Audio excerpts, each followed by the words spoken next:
understand that prevention is better than cure.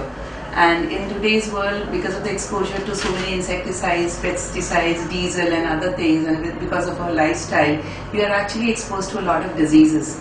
Now, if I classify it into age groups, it will be easier for people to understand. So let us put it this way: in the early reproductive age, which is, let's say, 18 to 30, and then between 30 and 50, and then beyond 50. So these are the three broad categories.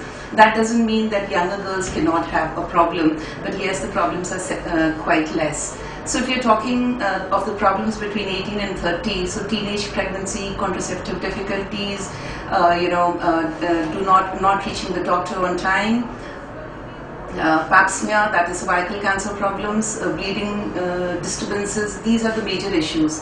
Now, with changing sexual practices, what is happening is a lot of vaginal discharge is coming in, which actually doesn't go. And when you go into the details, you will realize that what are the practices and what are the reasons behind it. Obviously, it's hard to speak all this on camera, but then when they come in for one-to-one discussion, they come to know that, okay, these are the various factors which they actually can use. So this is particularly disturbing the younger age group. Regarding the menstrual disturbance, earlier there used to be fibroids, which were typically located or in the category of say 35 to 50, but of late we have found fibroids in girls as young as 13. So any girl or woman who's having heavy periods should be investigated, and fibroid or a similar disease like endometriosis should be ruled out. Now, coming to the category between 30 and 50, now what we are realizing is a lot of girls are deferring their fertility. So infertility becomes a major challenge, and if they are deferring their family because they are not married or because they do not want it for the sake of career, at least they should determine their fertility status before they take a decision of further deferring their childbirth. Finally, obviously the conditions that we discussed earlier like fibroids and endometriosis, they also affect the women of this age group.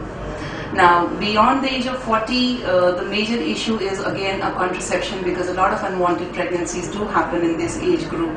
Cervical cancer, breast cancer, ovarian cancer, these are other diseases which start coming in at the age of 40 and they keep on bothering till the women live.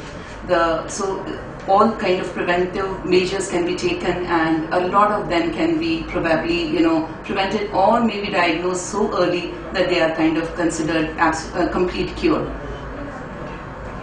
Are there any particular to put a frame, because we all should try and identify what best we can do to lead a very healthy and normal life for a longer number of years.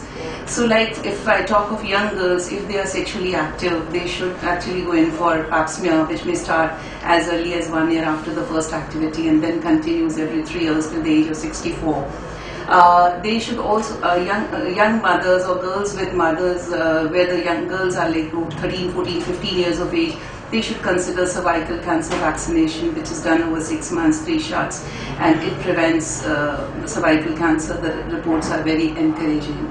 When it comes to the contraception access should be there to high school girls as well as college. It might be a taboo at this time to talk about all this, but it's very important. And for that, before any girl is sexually active, she should actually go and speak to a gynecologist with or without a parent or a boyfriend, so that she understands that how she can protect a pregnancy as well as sexually transmitted infection.